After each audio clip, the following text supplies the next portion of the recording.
Bhavanebhyo Vaishnavebhyo Namo Namaha. Jai Shri Krishna Chaitanya Prabhu Nityananda Shri Advaita Gadadhar Shivasadi Gaura Bhaktavrinda. Hare Krishna, Krishna Krishna, Hare Hare, Hare Rama, Rama Rama, Hare Hare.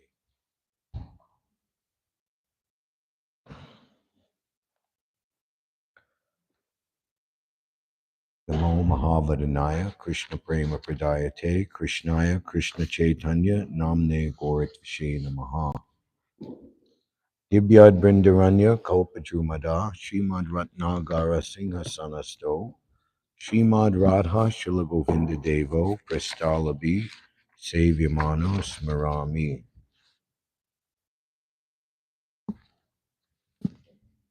Nama Om Vishnupadaya Krishna Pastaya Bhutale Srimate Bhaktivedanta Swaminiti Namane.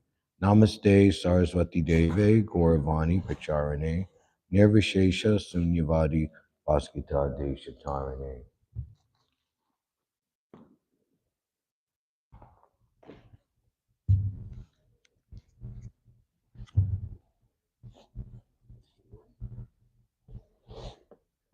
It's proper that the speaker is given a garland at the beginning.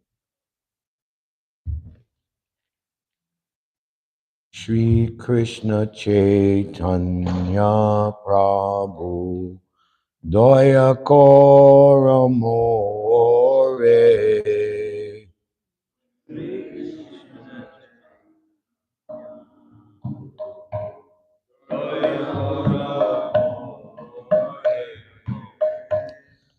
Slower. Toma Bina Kedayalo Jagata Samsare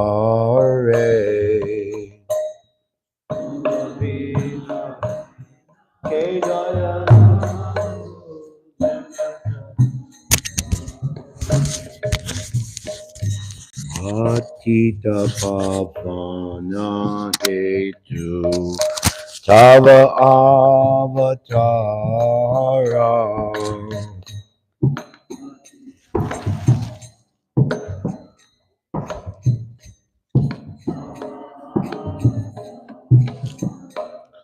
Mo Samapatita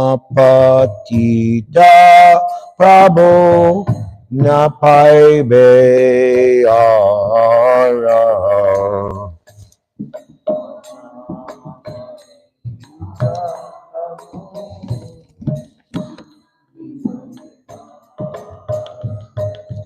Ha Ha Prabhu Nityananda Premananda Suki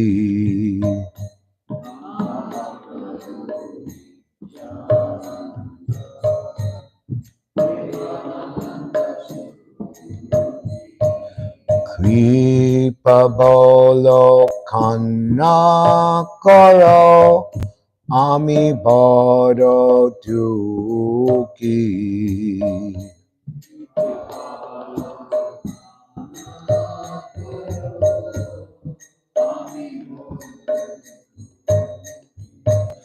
Doya Koro Sita Pati Advaita Gosai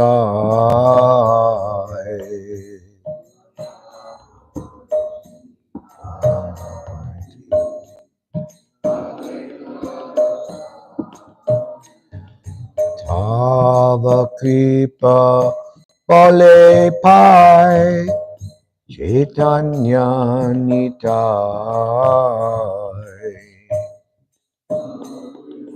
Bale Pai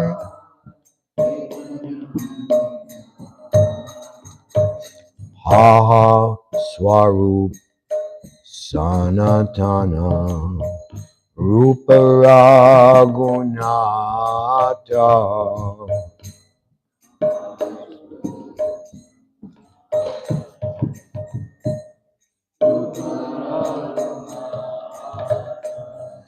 Bhata Yuga Shri Jiva Ha Prabhu Lokanath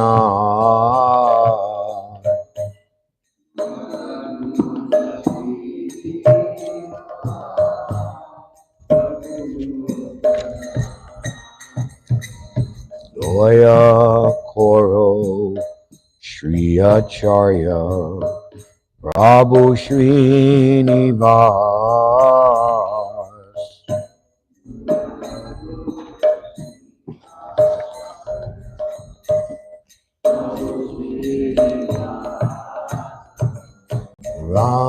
Ramachandra Sangamaje Narottamada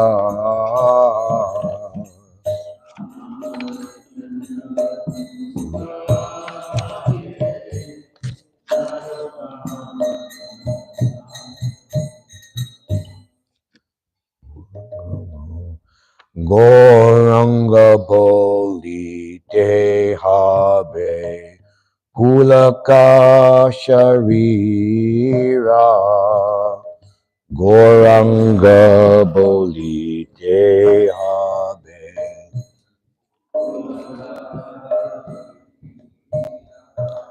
Hari Hare Bole Tenai Yane Babenira Hari Hari Bole Tenai Yane Babenira Arkabai Nitai Chander Karuna Hoibe Arakabe Nitai Chander Karuna Hoibe Samsara Pasana Mora Kabe Tucha Habe Samsara Basana Mora Kabe Tucha Habe Vishaya Chadiya Kabe Shuddha Habe Mana Jaya Jadiya Kabe Shuddha Abema Kabahama Hera Boshri Vrindavana Kabehama Hera Boshri Vrindavana Rupa Raghunatha Pade Haibe Akuti Rupa Raghunatha Pade Akuti Kabehama Puja Bose Yugala Priti Kabehama Puja Bose Yugala Priti Rupa Raghunatha Pade Rahumora Asa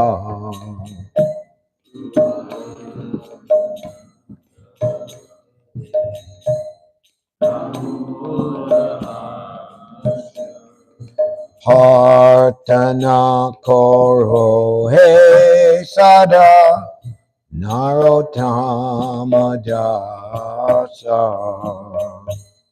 Partana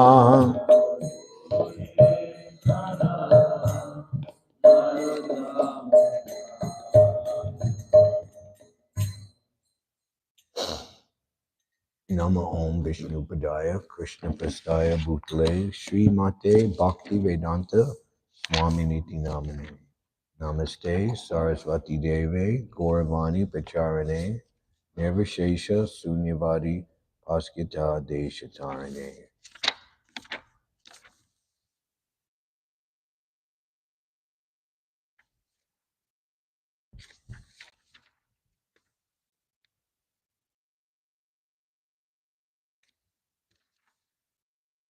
These are the beginning verses to the Chaitanya Charitamrita, where I believe the number is 14 seed verses are spoken to make the foundational basis for the entire book. Vande Gurun Isha Bhaktan Isham Ivatarakan Tatpakasham Satak Shakti Krishna Chaitanya Samganakam. I offer my respectful obeisances unto the spiritual masters, the devotees of the Lord's incarnations, his plenary portions, his energies, and the primeval Lord himself, Sri Krishna Chaitanya. Vande Shri Krishna Chaitanya, Nityanando Sodito, Godadye Pushpavanto, Chitro Santo, Tamo Nudo. I offer my respectful obeisances unto Sri Krishna Chaitanya and Lord Nityananda, who are like the sun and the moon. They have arisen simultaneously on the horizon of Gauda to dissipate the darkness of ignorance and thus wonderfully bestow benediction upon all. What the Upanishads describe as the impersonal Brahman is but the effulgence of his body, and the Lord known as the Supersoul is but his localized plenary portion. Lord Chaitanya is the Supreme Personality of Godhead, Krishna himself, full with 6 opulences. He is the absolute truth, and no other truth is greater than or equal to him. May the Supreme Lord, who is known as the son of Srimati Sachi Devi, be transcendently situated in the innermost chambers of your heart. Resplendent with the radiance of molten gold, he has appeared in the age of Kali by his causeless mercy, but to bestow what no incarnation has ever offered before, the most sublime and radiant mellow of devotional service, the mellow of conjugal love. The loving affairs of Sri Radha and Krishna are transcendental manifestations of the Lord's internal pleasure-giving potency. Although Radha and Krishna are one in their identity, they separated themselves eternally. Now these two transcendental identities have again united in the form of Sri Krishna Chaitanya. I bow down to him who has manifested himself with the sentiment and complexion of Srimati Radharani, although he is Krishna himself. So these 3 verses, 4, 5, and 6, are very, very important. And Krishnadas Kaviraj Goswami, placing them here in the beginning of the Sri Chaitanya Charitamrita, has given indication and proper instructional example for all subsequent Gaudiya Vaishnava Acharyas to understand the importance and intricacies of Lord Chaitanya Mahaprabhu's identity to make for the distribution and propagation of Lord Chaitanya's Sankirtan movement, not only strong externally, but based on a very profound, exalted, and topmost internal core. This is the 6th verse, or the 3rd of these verses. Desiring to understand the glory of Radharani's love, the wonderful qualities in him that she alone relishes through her love, and the happiness she feels when she realizes the sweetness of his love, the Supreme Lord Hari, richly endowed with her emotions, appeared from the womb of Srimati Sachi Devi as the moon appeared from the ocean. And perhaps, at least to myself, one of the greatest examples of this is in the personality of Srila Bhaktivinoda Thakur, who, as we know,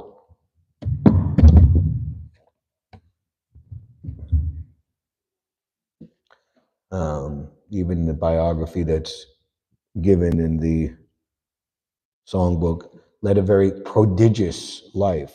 That means he was very, very busy with the world. He was district magistrate, for goodness sake. That means he was like the attorney general for the state of Orissa, because, well, Jagannath Puri is anyway, for the Jagannath temple, such an important place. And his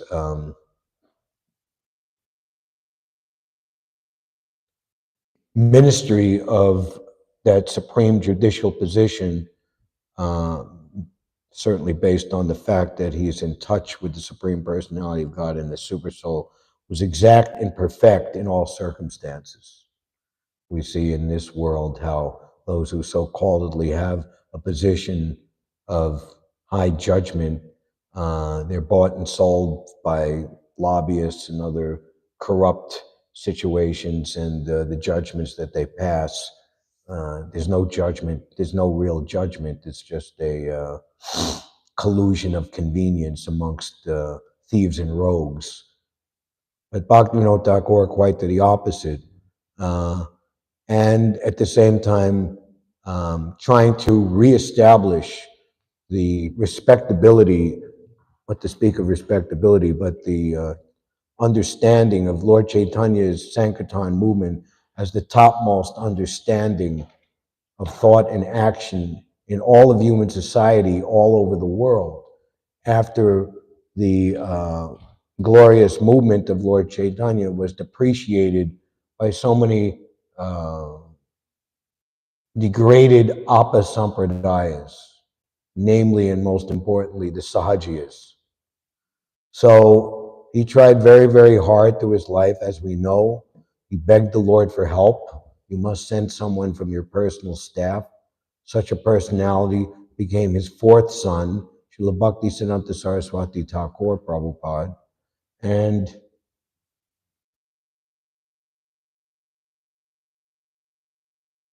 at the end of his life, he felt some apprehension and dissatisfaction in what he had accomplished, or the way that he had tried to go about things.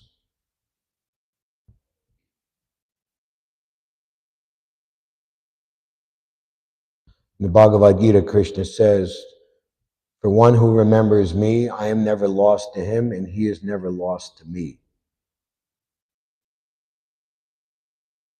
If one sincerely tries to serve the cause of the Lord, fulfill the Lord's personal desire throughout one's life, if you become conscious of me, you will cross over all the obstacles of conditional life by my grace. That is the devotee. The devotee, he doesn't risk, described about Maharaj Parikshit's decision to fast until death and the appearance of Shukadeva Goswami. The devotees of the Lord do not run the risk of having misgivings at the end of their lives. Whereas the non-devotees, they have no such protection or encouragement or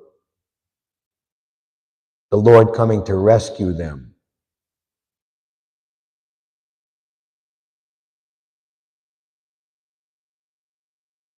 The devotee is always victorious, even though by external judgment, it might seem that they're not. So Krishna, Chaitanya Mahaprabhu himself, came to encourage Bhaktivinoda Thakur. He had more or less passed on the mantle or the authority to Srila Bhaktisiddhanta Saraswati Thakur, who formally, just 4 years after his departure in 1914 and 1918, formally and practically and very strongly and vigorously began the propagation of Lord Chaitanya's message all over the world. So he encouraged Bhaktivinoda Thakur to more or less stop his preaching work and situate himself as a bhajananandi in Jagannath Puri. This was in 1907, the last 7 years of his presence on this planet. And having very deep and profound realization, he wrote, and this was his last writing, the Sri Sva Niyama Dadasakam, 12 verses of his own self-imposed regulation. And why I'm saying all this is in relation to these three most important verses that begin the Sri Chaitanya Charitamrita,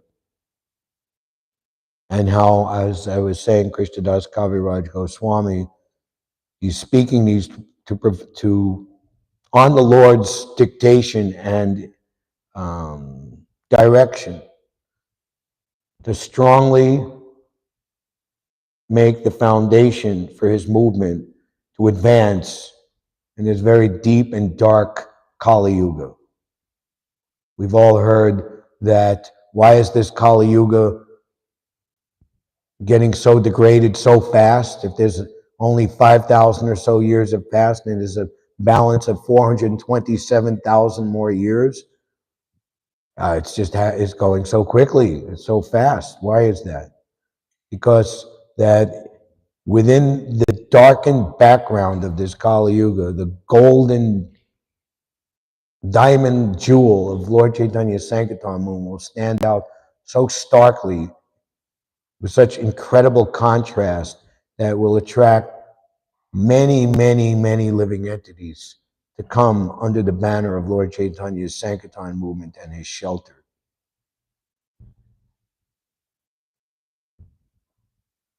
The advanced devotees, we've been marking Kadamba Kanana Swami speaking right here and answering this doubt that it is actually the Yuga of Lord Chaitanya.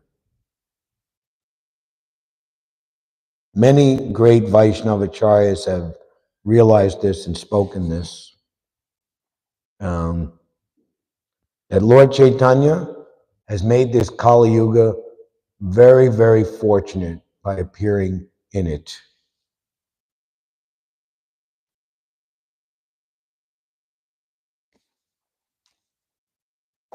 We will get in due course of time to look at the Adi Leela chapter 13, the advent of Lord Chaitanya Mahaprabhu. But in conclusion of this chapter,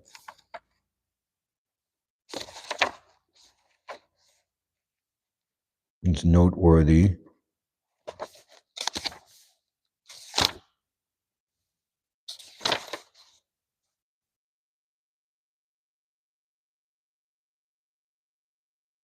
Krishnadas Kaviraj Goswami speaks, anyone who attains a human body but does not take to the cult of Sri Chaitanya Mahaprabhu is baffled in his opportunity.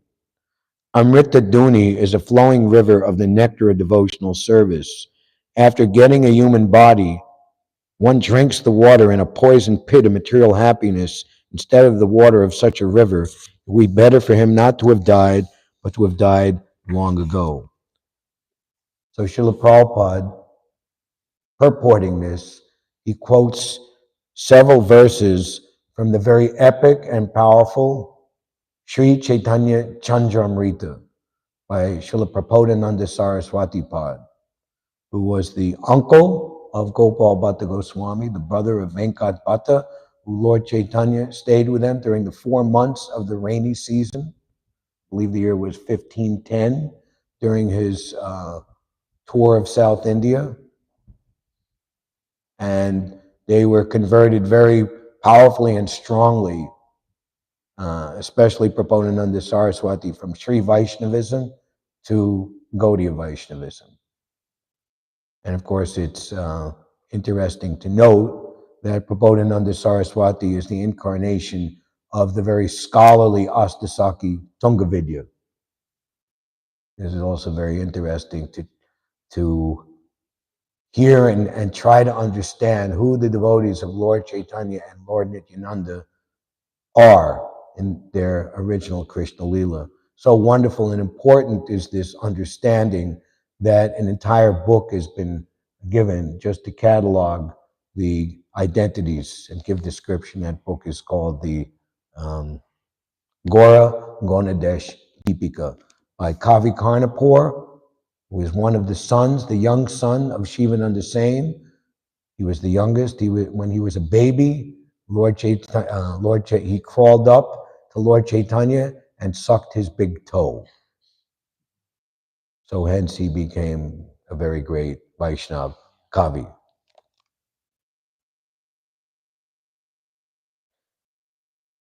One can, I believe it on YouTube. Anyway, Dravida Prabhu has given a very wonderful rendering, the Sanskrit and English translation of this Prapodananda Saraswati. Very much a wonderful part of our library of Krishna Katha, the Srila Prabhupada and his followers. This material world is without Krishna consciousness. Lord Chaitanya Mahaprabhu is Krishna consciousness personified. That's a nice definition of Lord Chaitanya. Lord Chaitanya Mahaprabhu is Krishna consciousness personified. Therefore, if a very learned scholar or scientist does not understand Sri Chaitanya Mahaprabhu, certainly he is wandering uselessly in this world. A person who does not take advantage of the nectar of devotional service overflowing during the presence of Sri Chaitanya Mahaprabhu's cult is certainly the poorest of the poor. The advent of Lord Chaitanya Mahaprabhu is just like an expanding ocean of nectar. One who does not collect the valuable jewels within this ocean is certainly the poorest of the poor.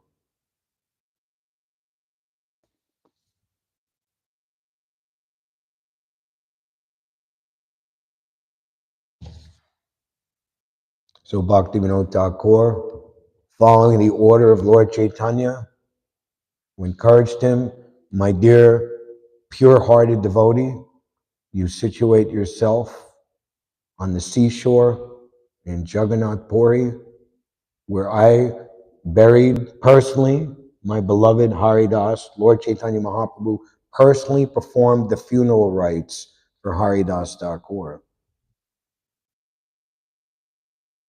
And you simply chant the holy name. And by doing that, this is authorized order to such a unique personality. It is not to be imitated for cheap profit and adoration and distinction. By so doing, you'll deliver the entire world. So after receiving that order and following the instruction, he wrote this as the second verse of his last writing. He titled this verse, The Internal Identity of Lord Chaitanya, the Eternal Guide. And when you hear this, as I made the point several times already, see how this is in the spirit and proper Siddhantic conclusion of these important verses by Krishnadas Kaviraj Goswami. The Supreme Lord Sri Krishna is the personified abode of all divinely ecstatic mellow tastes. And Sri Radhika is the topmost abode of all his divinely potent energies. Indeed, she is the personified form of the highest mellow of love in separation.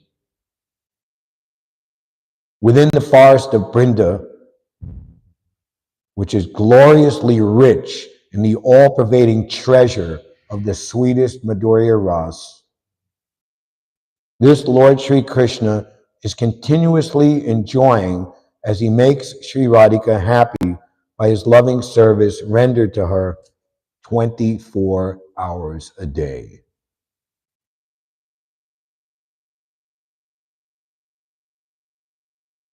This very same Lord, Krishna, is exactly identical to the son of Mother Sachi, who eternally lives simultaneously, yet separately, in Gauda Desh, as the instructor of the process for rendering his own devotional service. May this Sachinandan become my supreme master and guide. And may he always appear to me just to lead me on the proper devotional path, birth after birth. Come more this way. Everybody move this way. I'm looking this way so that I can't.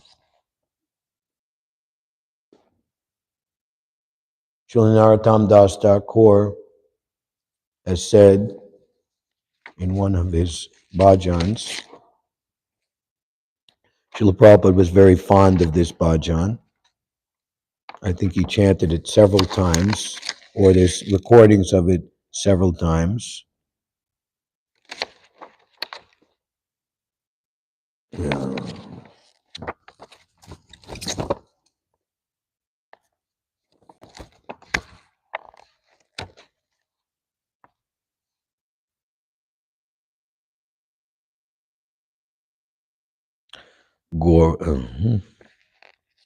No.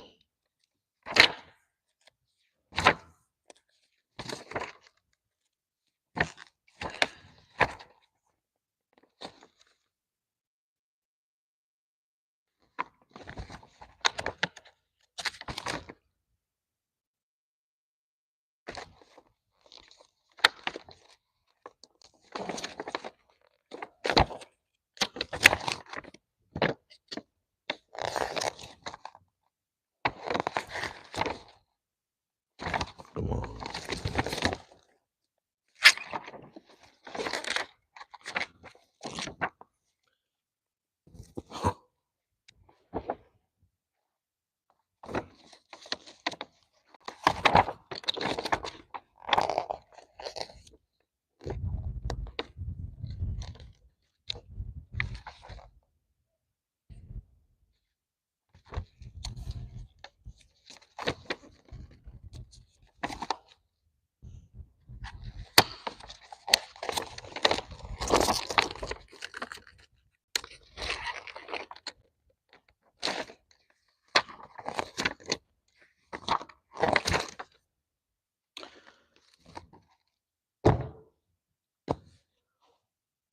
That anyone who understands that the place of Navadvip Mayapur and Vrindavan are non-different actually lives in Vrindavan. If you find it.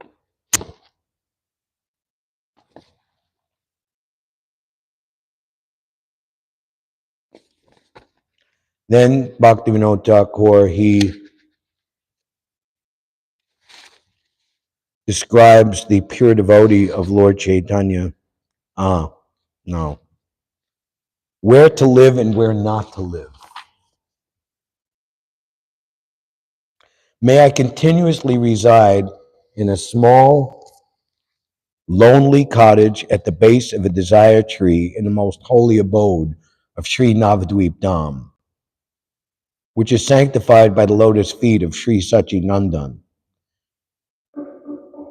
So for us, this means Prabhudatta Desh, the place designated for us as our place of service by Lord Chaitanya's devotee, the spiritual master. It doesn't matter whether it's in New York City or anywhere else.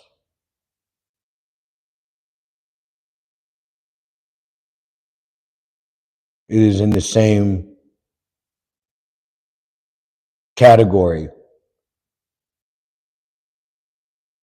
of exclusive place of residence that Bhaktivinoda Thakur, in his maturity or demonstrative maturity, Paramahamsa coming to this world as a Nitya Siddha, but for our sake, just as Srila Prabhupada showed an entire life that we can follow an example. Such a bhajan kutir, place of service, is perfectly suitable for constant remembrance of and service to the divine daily sports that are always present in Sri Brajadam. Indeed, in contrast to this, I will never live in any other place even if it is hankered for with great enthusiasm by the most wise sages and demigods of all sorts. As far as all other places in this world are concerned, whether opulent palaces or temples, whether possessing vast riches or enormous wealth, or princely kingdoms and property, here we have a $160 million penthouse apartment on the 125th floor of the Central Park Tower. Three-level apartment, the entire, all around, four sides, not sectioned off a part of the floor. $160 million, for example. As far as all other places in this world are concerned, whether opulent palaces, temples, whether possessing vast riches of enormous wealth or princely kingdoms and property, all such places cannot attract me as much as my modest Bhajan Kutir in Sri Navadvip Dham does.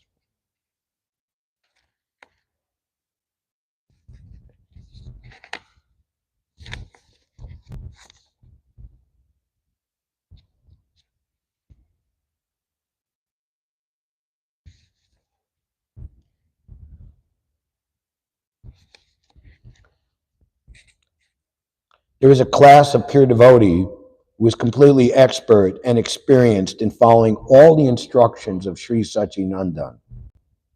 Such a devotee incessantly worships Srimati Radharani exclusively, who is indeed the most worshipful personality, and who is deeply absorbed every day in relishing the divine mellows of Sri Krishna's association. The pure devotee of this caliber definitely performs his confidential worship wholeheartedly and with exclusive surrender unto Sri Radhika. Thus he always lives in Sri Brajamandal. I shall take the nectarian water that has washed the lotus feet of such a devotee and carry it on my head, drinking it with great joy and with a devout heart. I will then happily offer my full prostrations upon the ground in the nicest, most perfect way that I possibly can.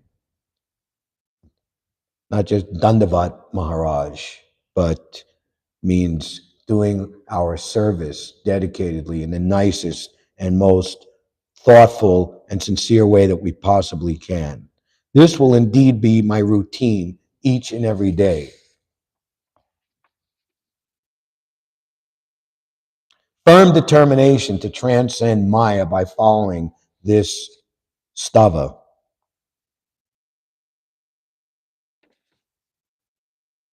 As a spirit soul, my natural tendency is to be eternally situated in the loving devotional service of Lord Hari. However, due to the strong power and influence of the Lord's Mahamaya, I have somehow plunged deeply into the fathomless ocean of material sorrow and grief. I shall transcend this world of Maya and go to the spiritual world only by faithfully following these self-imposed vows every day. And the only way I will get the strength to follow these vows is by attaining the mercy of all the Vaishnav devotees of the Lord.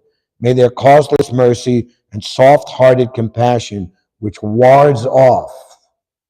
Everybody know what wards mean? Means to, like a force field, push it back, cannot penetrate.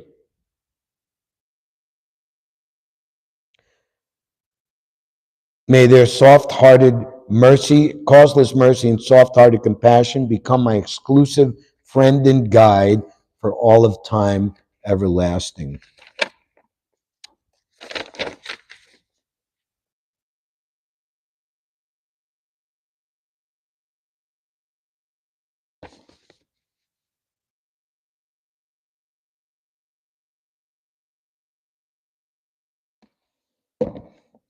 May Sri Nityananda Ram be the object of my constant remembrance, Sankarshan, Seshanag, and the Vishnus, who lie on the Karna, Garbha, oceans of milk, are his plenary portions and portions of his plenary portions.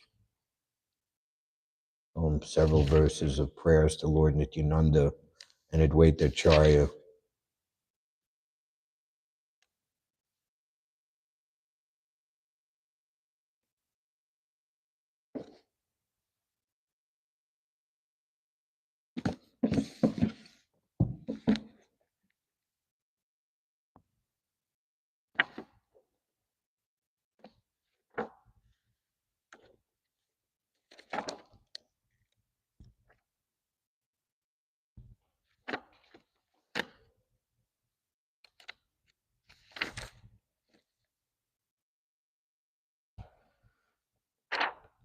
I wish the grace of Lord Chaitanya Mahaprabhu, by whose mercy even one who has fallen can describe the pastimes of the Lord.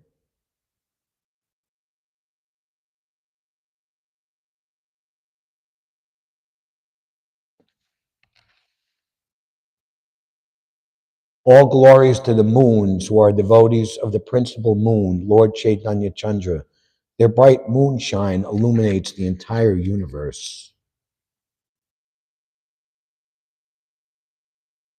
In this verse, we find the moon described as Chandragan, which is plural in number. This indicates that there are many moons. In the Bhagavad Gita, the Lord says, among stars, I am the moon. All stars are like the moon. Western astronomers consider the stars to be suns, but Vedic astronomers, following the Vedic scriptures, consider them moons. The sun has the ability to shine powerfully, and the moons reflect the sunshine and therefore look brilliant. In Chaitanya Charitamrita, Krishna is described to be like the sun. The supreme powerful is the supreme personality of Godhead, Sri Krishna, or Lord Sri Chaitanya Mahaprabhu, and his devotees are also bright and illuminating because they reflect the sun. Krishna Surya Sam Maya Haya Andakar, Yahan Krishna Rahan Nahi Maya Adakar. Krishna is like the sun, and as soon as the sun appears, there is no question of darkness or nescience.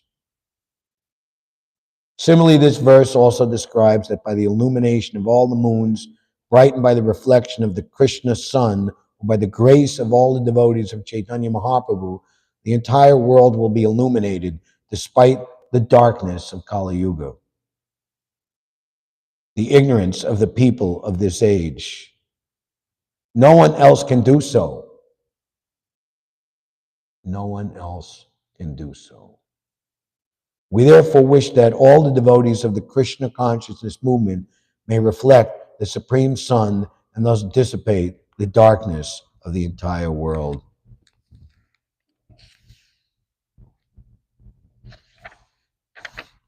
Lord Sri Chaitanya Mahaprabhu advented himself in Navadvip, was visible for 48 years, enjoying his pastimes. In the year 1407 of the Saka era, that's 1486 by standard calculation, Lord Chaitanya Mahaprabhu appeared, and in the year 1455, that would be 1534, he disappeared from this world. For 24 years, Lord Chaitanya lived in the Grihastha ashram, always engaging in the pastimes of the Hare Krishna movement. After 24 years, he accepted the renounced order of life, sannyas, and he resided for 24 years more at Jagannath Puri. Of these last 24 years, he spent the first 6 continuously touring India, sometimes in South India, sometimes in Bengal, and sometimes in Vrindavan. For the remaining 18 years, he continuously stayed in Jagannath Puri, chanting the nectarian Hare Krishna Mahamantra. He inundated everyone there in a flood of love of Krishna.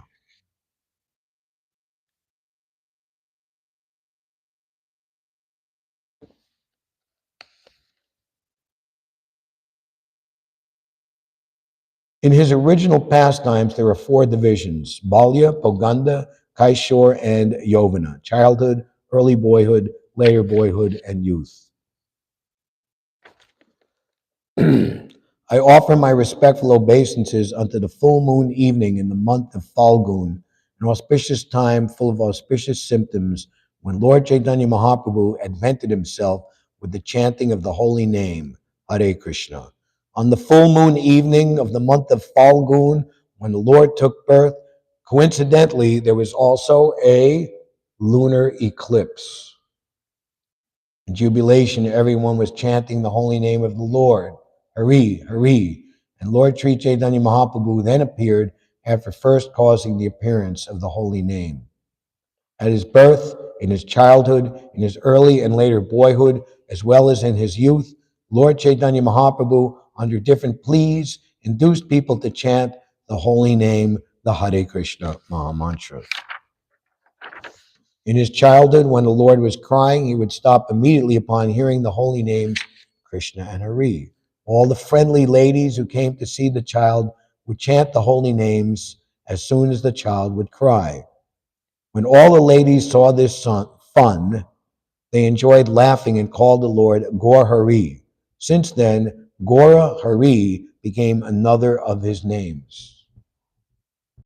His childhood lasted until the date of Hatakadi, with the beginning of his education, and his age from the end of his childhood until he married is called Oganda. After his marriage, his youth began, and in his youth, he induced everyone to chant the Hare Krishna Maha Mantra anywhere and everywhere. During his Boganda age, he became a serious student and also taught disciples. In this way, he used to explain the holy name of Krishna everywhere. When teaching a course in grammar and explaining it with notes, Sri Chaitanya Mahaprabhu taught his disciples about the glories of Lord Krishna, all explanations culminating in Sanskrit, and his disciples would understand them very easily.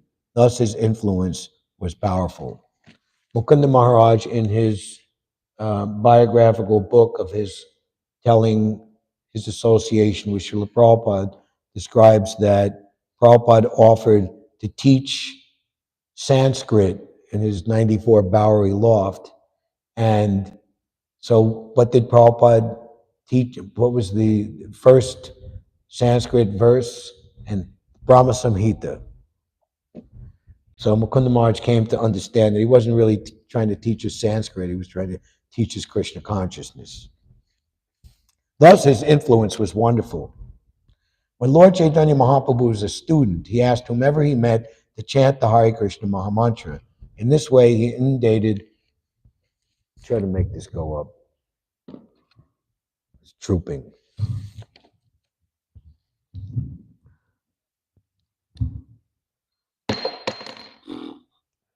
Yes. We have an epidemic here, it's called DMS, drooping microphone syndrome.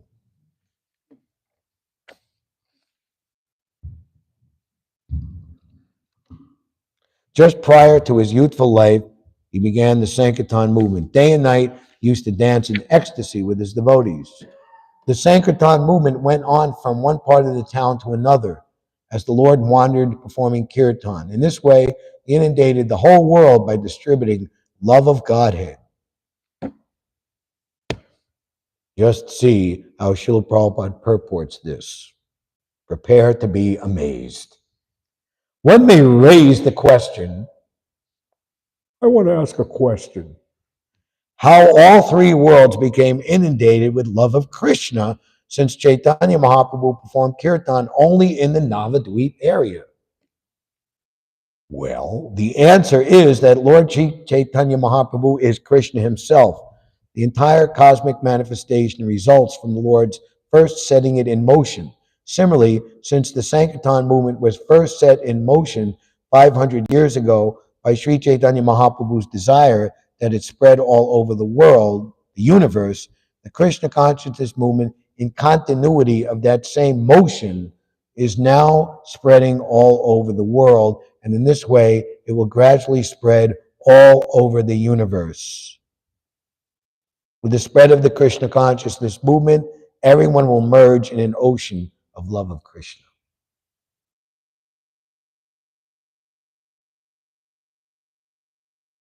Srila Bhakti Siddhanta, at the last Gaur Mandal Prikram that he was present for, that would have been in March of 1936, was speaking to the large assembly. It was the All India Gaudiya Math festival. Everyone came from all over the subcontinent, and the mission to England had been going on, not to the success that Srila Bhakti Siddhanta Saraswati Thakur had envisioned or wanted. And he was speaking about the need to take Krishna consciousness all over the world. And he particularly had his sights on the United States of America. And he looked at our Srila Prabhupada, who was at that time a Grihasta, not one of the senior devotees. He was not sitting in the front with all the sannyasis and big leaders. He was in the back. And Srila Bhaktisiddhanta, while speaking, noticed our Srila Prabhupada, gazed at him for a long time, in the midst of a speech. If one stops for like 30 seconds or something or more, that's quite out of stride. And then he went back to speaking and he said, I have a prediction. No matter how long in the future it may be, one of my disciples will cross the ocean and bring back the entire world. So Lord Chaitanya, he set into motion the Sankirtan movement in Navadvip, and then Srila Prabhupada crossed the ocean and set the Sankirtan movement in motion here in New York City, Tompkins Square Park specifically. And from that one action, the Sankirtan movement spread all over the world, and devotees from all over the world came to India. And what did they, when you come, what do you bring? You bring your money, you're going to buy, you're going to look at, I was, now Mayapur is becoming like what Vrindavan is right now. It's like, and actually that is the prediction that Mayapur will become the most important city on the planet. More important even than New York City, more important than the Vatican. Actually, Prabhupada wanted the Mayapur Chandradoya Mandir to rival St. Peter's Basilica in Vatican City. So that Lord Chaitanya's movement is the central, the epicenter of real religion, real Dharma. With the spread of the Krishna consciousness movement, everyone will merge in an ocean of love of Krishna. Lord Chaitanya Mahaprabhu lived in the Navadvip area for 24 years, and he induced every person to chant the Hare Krishna Maha Mantra and thus merge in love of Krishna. For his remaining 24 years, Chaitanya Mahaprabhu, after accepting the renounced order of life, stayed at Jagannath Puri with his devotees. For 6 of these 24 years in Jagannath Puri, he distributed love of Godhead by always chanting and dancing.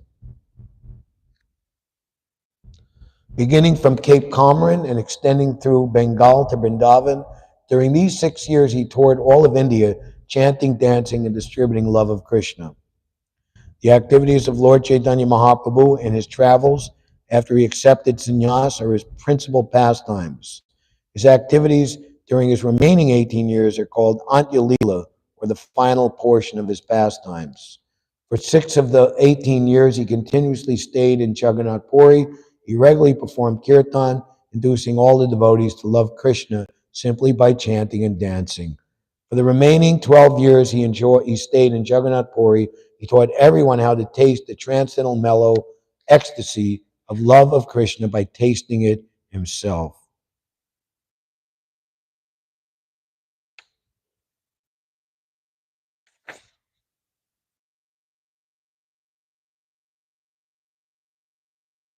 In his last 12 years of existence within this world, the Lord taught the people how, with a feeling of separation, one can develop his dormant love of Krishna. Such feelings of separation or meeting with Krishna are different stages of love of Godhead. These feelings develop in time when a person seriously engages in devotional service. The highest stage is called prema bhakti, but this stage is attained by executing sadhana bhakti. One should not try to elevate himself artificially to the stage of prema bhakti without seriously following the regulative principles of sadhana bhakti.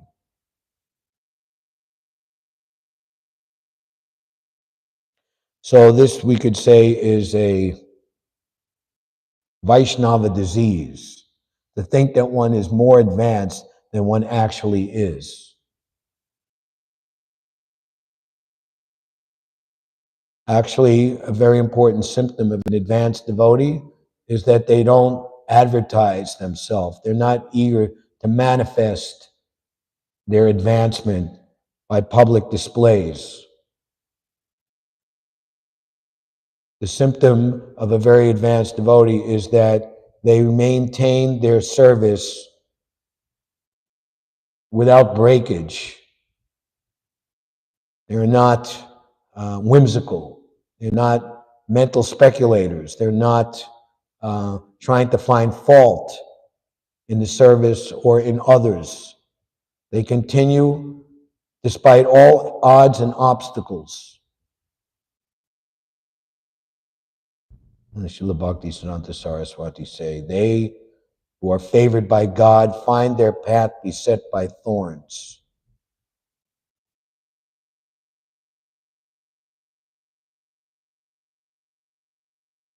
And the practical service that is most required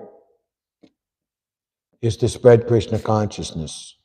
And this is such an important, it is just the air that goes in and out as you breathe is symptom of your life, that you're alive. So the symptom of an advanced devotee is that he's always preaching Krishna consciousness, spreading love of Godhead. And we see that in the personality of His Divine Grace, Srila Prabhupada. And Srila Prabhupada is very, very keen and alert and strict to guard his devotees, his disciples, from this disease of Prakrita Sahajya. One should not try to elevate himself artificially to the stage of prema bhakti without seriously following the regular principles of sadhana bhakti.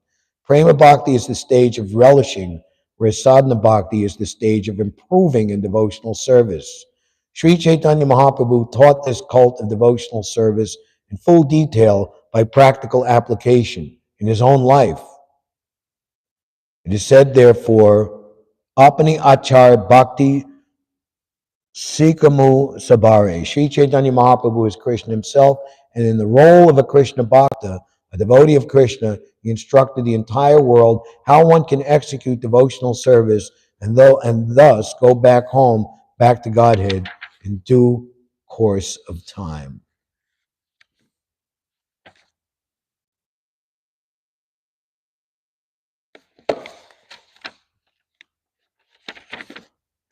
Day and night, Lord Chaitanya Mahaprabhu felt separation from Krishna.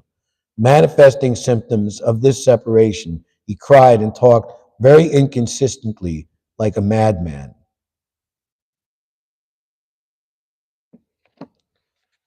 In the 19th chapter of the Antya Lila,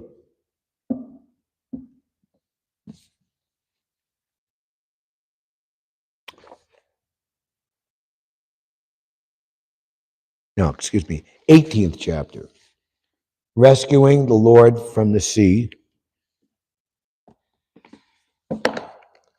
Krishnadas Kaviraj Goswami, in the midst of the description of the Lord's transcendental madness and ecstasy,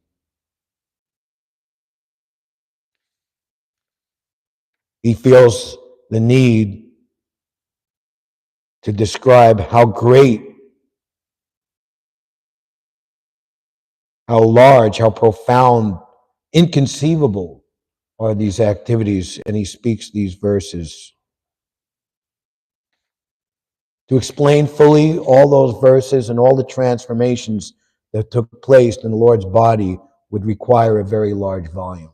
So he's describing Lord Chaitanya's entering into the complete identification of himself as the supreme pleasure potency, Srimati Radharani, and all of the different feelings that were felt by Krishna and Radha and all their associates during their conjugal pastimes.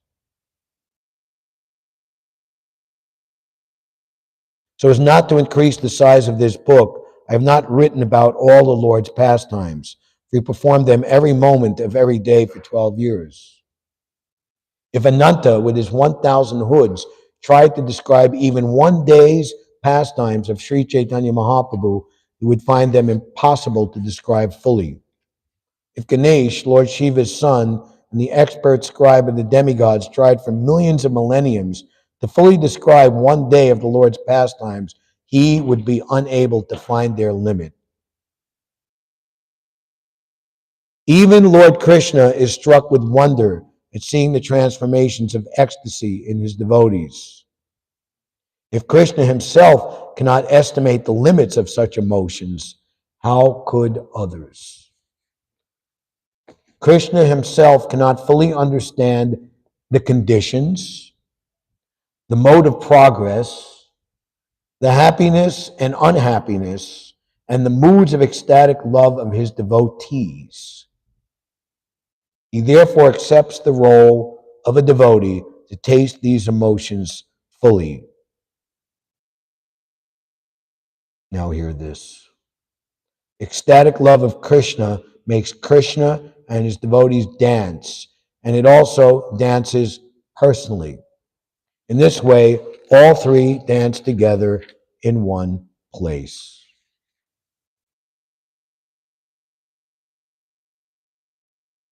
One who wants to describe the transformations of ecstatic love of Krishna is like a dwarf trying to catch the moon in the sky. As the wind can carry away but a drop of the water in that ocean, a living entity can touch only a particle of the ocean of love of Krishna. Endless waves arise moment after moment in that ocean of love. How could an insignificant entity estimate their limits? Only a person on the level of Svarup Damodar Goswami, Lalita Devi herself, can fully know that Lord Sri Chaitanya Mahaprabhu tastes what the Lord tastes in his love for Krishna. When an ordinary living entity describes the pastimes of Sri Chaitanya Mahaprabhu, he purifies himself by touching one drop of that great ocean. Thus, all the verses about the Rasa Leela dance were recited. Then finally, the verse concerning the pastimes in the water were recited.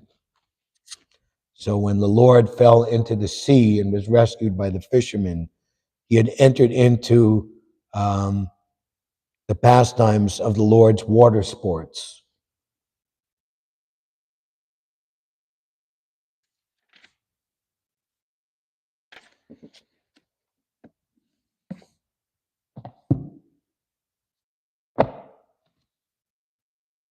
We are reading the 7th chapter of the 4th canto, the sacrifice performed by Daksha. And I believe yesterday was verses 16 and 17.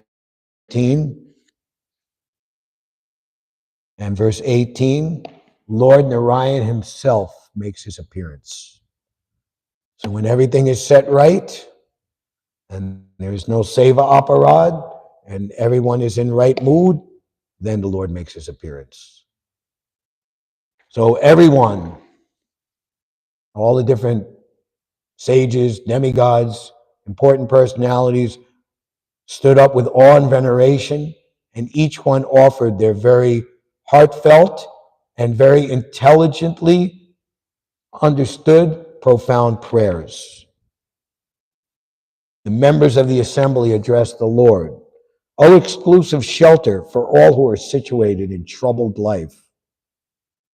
In this formidable fort of conditional existence, the time element, like a snake, who likes to get old? In this material world, everyone is enamored by temporary material beauty, which lasts very, very briefly. Like a snake is always looking for an opportunity to strike. This world is full of ditches of so-called distress and happiness. Anybody ever trip and fall into a ditch? And there are many ferocious animals who are always ready to attack. The fire of lamentation is always blazing. And the mirage of false happiness is always alluring.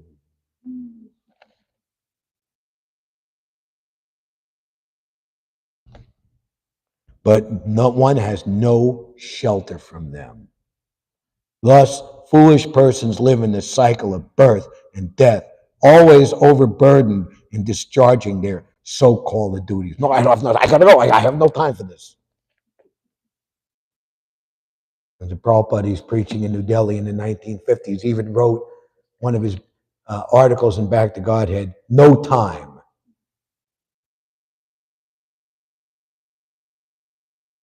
He had, the big man had no time because he's going to a meeting of the planning commission. But when he was called to die, he couldn't say, I have no time for you. No, sir, you must come with us immediately. And we do not know when they will accept the shelter of your lotus feet. Purport. Persons who are not in Krishna consciousness are living a very precarious life, as described in this verse. But all these circumstantial conditions, this is the word that Srila Prabhupada used when he was telling to his disciples that my spiritual master sent all of you, or my spiritual master and the Lord sent you to take your birth in the Western countries so that when I came, you would come forward to help me. And the disciple protested, but Prabhupada, how can that be? We were engaged in so many sinful activities.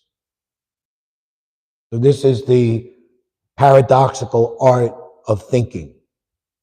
One should never consider oneself a great devotee. One should think, for my previous sinful activities, I'm fit to be sent to the deepest, darkest region of hell. But by the mercy of my spiritual master and spiritual master alone, I have this opportunity. One should not think oneself a great devotee. One should simply aspire to be instrumental, scalpel, sutures, knife, hammer, wrench, to be picked up by the expert, instrumental in the hands of the predecessor acharyas. Then and only then can we actually do something for suffering humanity.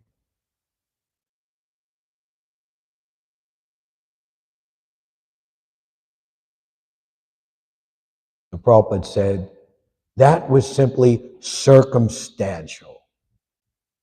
When you heard the holy name, you all came running. But all these circumstantial conditions are due to forgetfulness of Krishna. And we're going to bring it on home, just like Srila Prabhupada does in his purport, for the glory of Lord Chaitanya. The Krishna consciousness movement is meant to give relief to all those bewildered and distressed persons. Therefore, it is the greatest relief work for all human society. It is work to go out and preach. It is work to go out and manifest continuous, audible hearing of the holy name of the Lord for the public to hear, accompanied by properly played musical instruments. Prabhupada writes in the 10th canto, when the demigods are praying to the Lord in the womb of Mother Devaki, that those who cause others to hear your glories are indeed praiseworthy. Prabhupada in the purport says, translating the particular Sanskrit word, by manual labor or work is important in this regard. In our Krishna consciousness movement, all our activities are centered around distribution of Krishna literature. And in the 4th chapter of the 9th canto, where Maharaj Ambarish, offended by Durvasa Muni, and the Lord is giving instruction to Durvasa Muni, you better ask forgiveness, not from me, but from Maharaj Ambarish for your great offense. Is describing the austerity that Maharaj Ambarish underwent following Ekadasi, fasting, arranging opulent temple worship with all his money and wealth and Brahmins. And Prabhupada is saying that austerity in Krishna consciousness is many. One has to do the deity worship, continue the routine work. Prabhupada said that an old widow would bring a pot of Yamuna water. This is when Prabhupada was staying for the several years he was there in the early 1960s. Would go all the way to the Yamuna during the Brahma Muhurta and bring a pot of Yamuna water for the bathing of the deities, Radha Damodar. Prabhupada said, for this action alone, she will go back home, back to Godhead. So austerity in Krishna consciousness is necessary because it purifies us from material sense gratification. So similarly, preparing literature, going door to door, preaching to atheistic men, this austerity will purify us from our material existence.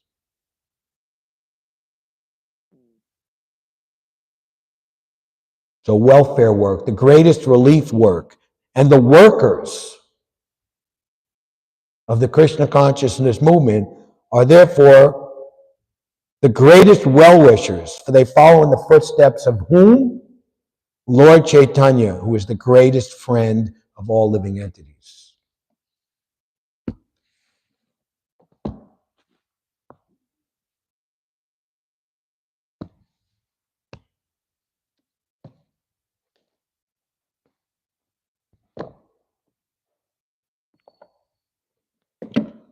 Srila Bhaktivinoda Thakur has given us so many beautiful prayers, bhajans, and songs about Lord Chaitanya Mahaprabhu. Let us read a few of his verses from Sri Godruma Chandra Bhajanopadesh, Instructions for Worshipping Lord Chaitanya, the moon of the island of Godrum Dweep. If your heart wishes to be always absorbed in drinking the ambrosial mellows of the lotus feet of Lord Hari, then give up mundane household life, full of Kali Yuga quarrels and strife, and just worship the beautiful moon of Godrum's forest bowers. Material riches, youth, a long life, and royal happiness, none of these are certain. At every moment, they are being destroyed. Give up all useless, mundane conversations and just worship the beautiful moon of Godrum's forest bowers. Oh friend, the pleasure to be had in the company of beautiful young women ultimately turns to fearfulness, distracts one from the true goal of human life. With your mind intoxicated by the nectarian mellows of the holy name of Lord Hari, just worship the beautiful moon of Godrum's forest bowers. The taste of mundane poetry never provides the sweet taste of actual poetry. The sweet mellows of true poetry are verily found in descriptions of Lord Gaura, the Savior of all souls in the Kali Yuga. The diligent study of all other topics is useless. Just worship the beautiful moon of Godrum's forest bowers. His left side enhanced by the daughter of Vishabhanu, Nandasuta, the transcendental paramour, stands on the bank of the Yamuna River, absorbed in the pleasure-giving pastime of playing soft, melodious songs on his flute. Just worship him, the beautiful moon of Godrum's forest bowers. In the midst of Nam Sankirtan, surrounded by his loving associates, he's the same dark Lord, Hari, but now shining with the luster of molten gold. He's the exclusive mercy, ocean of mercy, for his own Gaudiya devotees. Just worship the beautiful moon of Godrum's forest bowers. His island home is surrounded by the river Ganga, daughter of the king of mountains. He is the lord of the ninefold islands of Navadweep and the stealer of the hearts of the renunciates.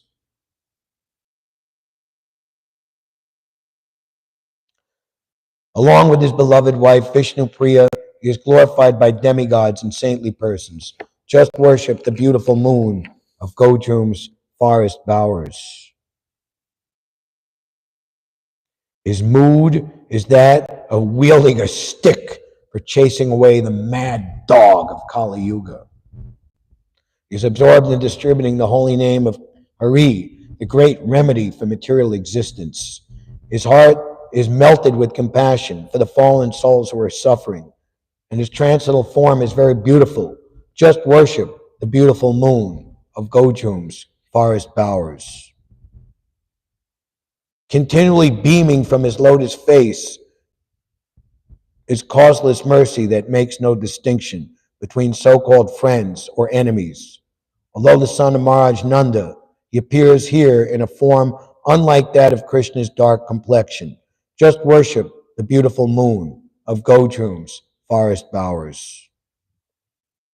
In this world and in the Upanishads, he is celebrated as the all-pervading Supreme Lord. He appears now as the son of the king of Brahmins and is Lord Hari himself. With a shining golden complexion, in his own abode, he plays eternally with his coward boyfriends. Just worship the beautiful moon of Gojum's forest bowers. He is the most excellent of avatars, and with him exists the consummate expansions of Godhead. He is the supreme truth, enjoying himself here in great playfulness. He embodies the most confidential mellows flowing within the ocean of rasa in Brajadam. Just worship the beautiful moon of Gojum's forest bowers. O friend, without the devotional performance of purely intense bhajan, your vast scholarship, noble family lineage, wealth, and so on are completely ineffective for invoking the mercy of the Lord. With a service attitude that is unmotivated, just worship the beautiful moon of Gojum's forest bowers.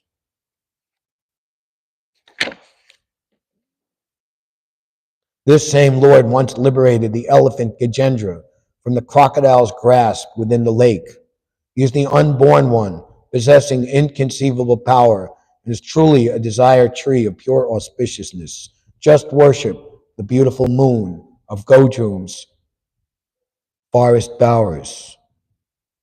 Being pleased with the penances of Indra and the Sarabi cow, Lord Hari has appeared again in this world, possessing a super excellent complexion. He is endless happiness, and he plunders the patience of the learned sages. Just worship the beautiful moon of Gojum's forest bowers. The multitude of worldly desires, philosophical meditations on the impersonal oneness of all beings, as well as the relative conceptions of what is auspicious or inauspicious. Utterly renounce all these things, and in a favorable mood, while rendering loving devotional service, just worship the beautiful moon of Gojum's forest bowers. Remaining fixed in the service of Hari's servants, being addicted to drinking the sweet nectar of the holy name of Hari, and endowed with modesty, humility, and compassion, offering all respect unto others, just worship the beautiful moon of Gojum's forest bowers. Incessantly call out to the Lord, O Yadava, O Madhava, O Krishna, O Hari. Chant, O Rama, O Janardhan, O Keshava, O beloved Lord of Vrishabhanu's daughter. Just worship the beautiful moon of Gojum's forest bowers. Please chant, O Lord of the forests and hills, along the banks of the river Yamuna. Chant, O brilliant sun of the groves of Gokula. Chant, O elixir of life for the rasa dance. O Gaur Hari, and just worship the beautiful moon of Gojum's forest bowers. Please go to the forest of Lord Gaur, divided into 9 islands. Please read and recite with great joy the pastimes of Lord Gaur Hari. Please roll about in ecstasy on the bank of the river Ganga, marked with the footprints of Lord Gaur, and just worship the beautiful moon of Gojum's forest bowers. Just remember the artistically playful pastimes of Gaura and Gadadhar. Just become a loyal follower of Gaura and Gadadhar's camp. Just listen to the captivating stories of Gaura and Gadadhar, and just worship the beautiful moon of Godrum's forest bowers.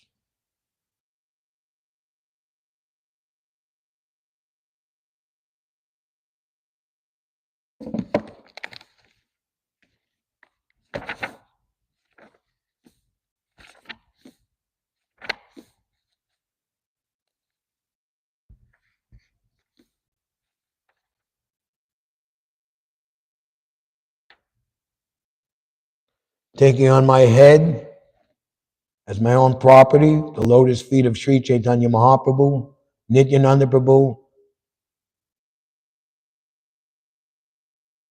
Acharya Advaita Chandra, Swarup Damodar, Rupa and Raghunath Goswami, I, Krishnadas Kaviraj Goswami, have thus described the advent of Sri Chaitanya Mahaprabhu. Sri Chaitanya Mahaprabhu, Nityananda, Advaita Prabhu, Swarup Damodar, Rupa Goswami, Raghunath Das, and their followers are all accepted by Krishnadas Kaviraj Goswami. Anyone who follows in the footsteps of Kaviraj Goswami also accepts the lotus feet of the above-mentioned lords as his personal property. For a materialistic person, material wealth and opulence are only illusory. Actually, they are not possessions, but entanglements. Because by enjoying the material world, a conditioned soul becomes more and more entangled by incurring debts for his personal enjoyment. Unfortunately, a conditioned soul considers property for which he is in debt to be his own, and he is very busy acquiring such property. But a devotee considers such property not real property, but simply an entanglement in the material world. If Lord Krishna is very much pleased with a devotee, he takes away his material property, as stated in the Srimad Bhagavatam, Canto 10, Chapter 88, Verse 8. When the Lord says, Yasyaham anugrami, harise tadanam shanai. To show special mercy to a devotee, I take away all his material possessions. Similarly, Narottam Das Thakur says, Dana Mora Nityananda Radha Krishna Sri Charan Se Mora Pranadan. My real riches are Nityananda Prabhu and the lotus feet of Sri Radha and Krishna. He further prays, O Lord, kindly give me this opulence. I do not want anything but your lotus feet as my property. Srila Narottam Das Thakur has sung in many places that his real property is the lotus feet of Radha and Krishna. Unfortunately, we're interested in unreal property and neglecting our real property, adane yatana kari dana teyagainu. Sometimes smart is considered Raghunath Das Goswami as Sudra, but Krishnadas Kaviraj Goswami is especially mentioned Swarup Rupa Raghunath Das. Therefore, one who considers the lotus feet of Raghunath Das to be transcendental to all conditions of the caste system enjoys the riches of actual spiritual bliss.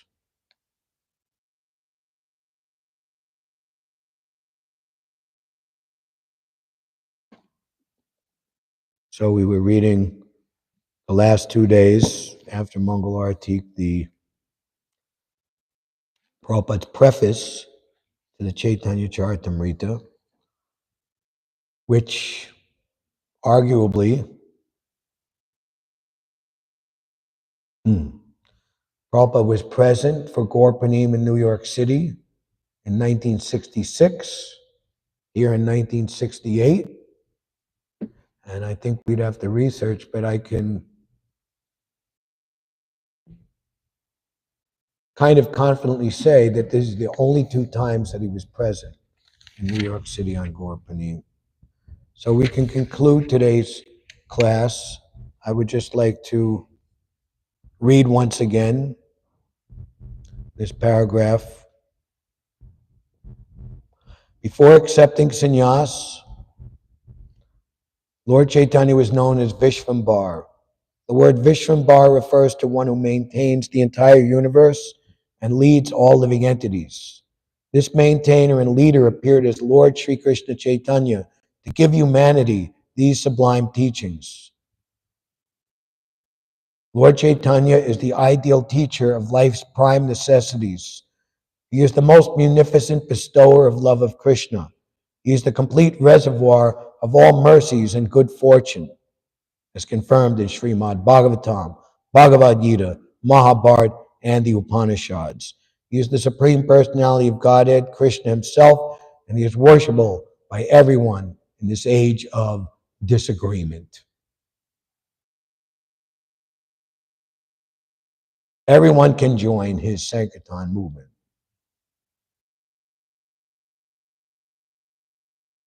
Prabhupada had a godbrother who was initiated into the sannyasa order with the name Bhakti Pramod Puri Maharaj.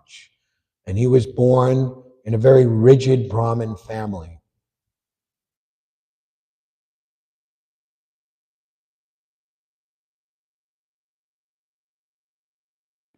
One time, when visiting Srila Prabhupada, Prabhupada offered to him Mahaprasad from our deities, and he saw he would not take it from the hand of the Pujari, who was a Westerner. Sometime later, he asked Srila Prabhupada for a donation because he was given some land and he wanted to make a temple. And Prabhupada said, I'm very happy to give you a donation, but I don't think you can accept it because this money has been given to me by the Malechas. So therefore it is contaminated. And you in a high caste Brahmin, this would disturb your regulative principles. So on Srila Prabhupada's departure bed, his godbrother approached him, and he was known as a very sweet kirtan singer. And Prabhupada, with tears in his eyes and great emotion, is saying that I wanted to go on Govardhan Prikram, but I wasn't able to. And when our spiritual master was leaving this world, you didn't get the opportunity to sing for him. But I'm asking you, can I please ask something from you? Yes, I will give you whatever. Can you please sing Jai Radhe, Jaya Krishna, Jaya Vrindavan, Shri Govinda Gopinath, Madano Mohan. And by so doing, I will be able to go on Prikram. So that was done. And then afterwards, Srila Prabhupada said, now can I give you a gift? Yes, whatever you wish to give me, I will accept. So he directed that the Mahaprasadam should be brought from the plate of Krishna Balaram. And you please accept. And he did, and ate some of the Mahaprasad in Srila Prabhupada's presence. And the realization that he got was that everyone is qualified and eligible to ultimately become the topmost Vaishnava devotee of the world, receive Krishna consciousness, irrespective of their caste. And he realized, he's telling to Srila Prabhupada's disciples sometime later, that from this he was inspired to go out and do a little something. And he was preaching around the world, he was making disciples. And he realized that your spiritual master, my godbrother, has given me the greatest gift of realization. And he realized how exalted Srila Prabhupada was, how he was the true representative of Lord Chaitanya Mahaprabhu.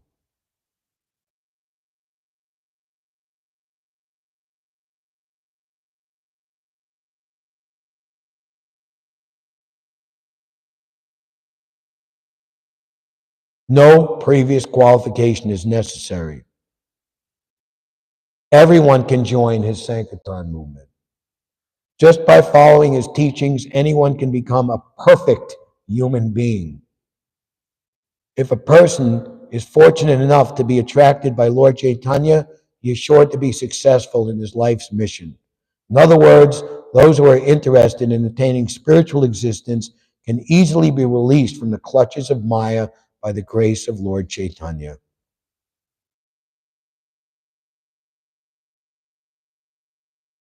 I sincerely hope that by understanding the teachings of Lord Chaitanya, as presented here in Sri Chaitanya Charitamrita, human society will experience a new light of spiritual life, which will open the field of activity for the pure soul.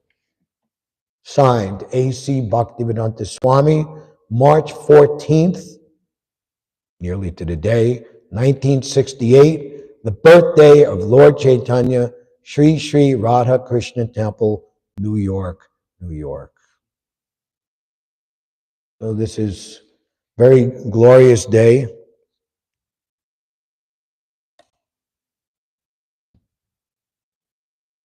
Mother of devotion.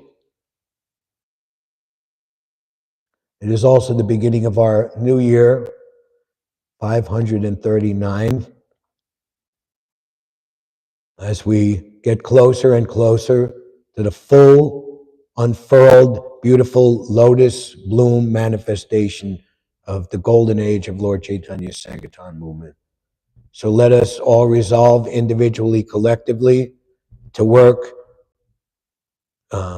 even harder with great enthusiasm, conviction, good health, to spread this Krishna consciousness movement, and for us specifically, especially in this place where Lord Chaitanya's select devotee, His Divine Grace Srila Prabhupada, took the motion of the Sankirtan movement from Navadvip Dham and began it here in the West, this very bullseye epicenter of New York City, and propagate Krishna consciousness here in this place, and by it, it will go all over the world and the universe. Thank you very much. Shri Shri Radha Govinda Dev Ki Jai. Lord Shri Krishna Chaitanya Mahaprabhu Ki Jai. Shri Shri Gaura Nitai Ki Jai. Srila Prabhupada Ki Jai. Hare Krishna.